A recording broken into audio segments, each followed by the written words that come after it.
Assalamualaikum warahmatullahi wabarakatuh. Perkenalkan, nama saya Emily Ovita dengan NPM 1901041004. Saya dari Fakultas Tarbiyah dan Ilmu Keguruan, jurusan Pendidikan Islam Anak Usia Dini, kelas B semester 2 di Institut Agama Islam Negeri Metro. Baik, di sini saya akan menjelaskan tentang struktur atau bagian-bagian otak. Video ini dibuat guna memenuhi tugas UAS mata kuliah Neuroscience dengan dosen pengampu Ibu Siti Kurniasih, MPD. Jadi, apakah teman-teman tahu otak itu apa? Di sini saya membawa contoh dari alam, yaitu buah delima.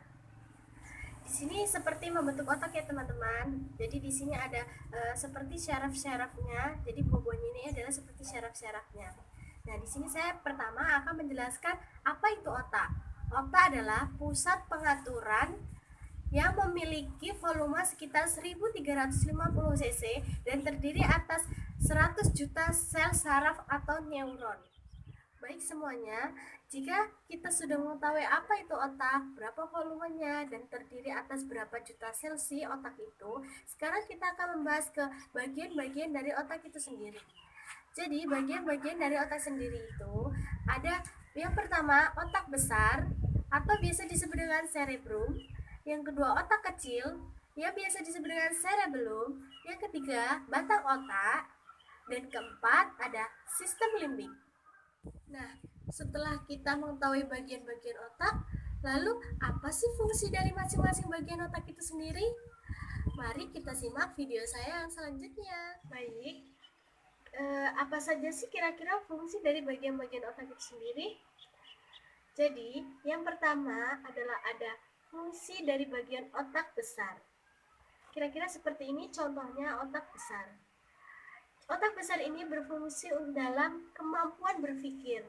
Kenapa? Karena di dalam otak besar ini terdapat sisi otak sebelah kanan dan otak sebelah kiri. Kira-kira apa saja sih fungsinya dari otak sebelah kanan dan otak sebelah kiri? Yang pertama adalah otak di sebelah kanan. Otak sebelah kanan ini berfungsi untuk yang pertama mengontrol pergerakan di sisi tubuh sebelah kiri. Yang kedua, bertanggung jawab terhadap semua aktivitas dan kegiatan. Selanjutnya, yang ketiga, bertanggung jawab terhadap semua kegiatan kreativitas seperti menggambar, menari, dan menyanyi. Yang keempat selanjutnya adalah berfungsi dalam perkembangan emotional quotient atau EQ yang mencakup pertama sosialisasi, komunikasi, interaksi, dan pengendalian emosi. Berbeda dengan sisi otak sebelah kanan, sisi otak sebelah kanan mengontrol pergerakan tubuh di sebelah kiri. Maka, fungsi dari otak sebelah kiri yaitu mengontrol pergerakan tubuh sebelah kanan. Dan berbeda lagi dengan sisi otak sebelah kanan, jika otak sebelah kanan lebih dominan terhadap hal-hal yang berbau kreativitas, maka otak sebelah kiri lebih dominan terhadap hal-hal yang berbau logika dan rasio manusia. Apa saja sih logika dan rasio manusia itu? Misalnya adalah kemampuan berpikir, kemampuan membaca, kemampuan menulis, dan kemampuan berhitung. Selanjutnya, jika otak di sebelah kanan lebih dominan terhadap perkembangan EQ, maka otak sebelah kiri lebih dominan terhadap perkembangan IQ. Apa sih IQ itu? IQ adalah Intelligence Quotient. Selanjutnya, fungsi yang kedua dari bagian-bagian otak yaitu fungsi otak kecil atau cerebellum. Apa saja sih fungsi-fungsinya? Jadi, yang pertama, fungsi dari otak kecil itu adalah berperan penting dalam perkembangan motorik halus, seperti koordinasi tangan dan kaki. Yang selanjutnya, yaitu berperan penting dalam mengatur keseimbangan tubuh, postur, dan pemerataan fungsi otak kiri dan otak kanan. Jadi, saat kita sekarang ini duduk, saat kita bisa berdiri, saat kita bisa berjalan, itu merupakan koordinasi dari otak kecil yang menjaga keseimbangan tubuh kita. Fungsi dari bagian-bagian otak selanjutnya yaitu batang otak. Batang otak berfungsi dalam pengaturan denyut jantung. Contohnya seperti ini ya teman-teman, jika kita merasa takut, maka denyut jantung kita akan terasa lebih kencang daripada denyut jantung orang normal pada biasanya. Itu menandakan bahwa batang otak kita sedang bekerja. Fungsi dari batang otak selanjutnya adalah sistem limbik. Sistem limbik berfungsi untuk mengendalikan perasaan. Perasaan seperti apa? Misalnya marah dan kecewa. Bisa juga perasaan emosi yang lainnya yang bisa diungkapkan. Namun, perasaan itu juga mempengaruhi oleh daya ingat. Contohnya seperti ini ya teman-teman. Jika kita tidak menyukai mata pelajaran atau guru yang mengulang mata pelajaran tersebut, maka kita akan merasa kesal ketika mata pelajaran itu diajarkan di kelas. Jika kita masuk dengan perasaan kesal dan marah karena tidak menyukai pelajarannya atau gurunya tersebut, maka apa yang disampaikan oleh guru tersebut tidak akan kita ingat atau kita tidak akan lebih mudah mengingat karena kita tidak menyukainya. Jadi, awali dulu semuanya dengan apa yang kita sukai. Jadi, selain otak memiliki volume 1350 cc dan 100 juta sel neuron atau sel saraf, otak juga merupakan salah satu organ yang fungsinya sangat vital bagi manusia. Dari materi sebelumnya tentang pengertian otak dan bagian-bagian serta fungsinya, sebenarnya apa sih hubungan otak dengan pembelajaran pendidikan anak usia dini? Yuk mari kita simak bersama-sama. Hubungan otak dengan pembelajaran di PAUD. Perlu diketahui bahwa pendidikan anak usia dini adalah pendidikan yang berisikan anak usia 0 sampai 6 tahun atau 0 sampai 8 tahun. Pada masa ini, perkembangan otak anak mencapai 80%, yang mana masa ini disebut dengan masa golden age. Pada masa ini, para orang tua berlomba-lomba untuk memasukkan anaknya ke lembaga-lembaga PAUD terbaik yang ada di daerahnya masing-masing guna untuk mengasah kecerdasan si anak. Lembaga PAUD akan memberikan rangsangan atau stimulasi melalui pembelajaran yang dilakukan di PAUD. Pembelajaran yang dilakukan di PAUD sangatlah penting bagi perkembangan otak anak.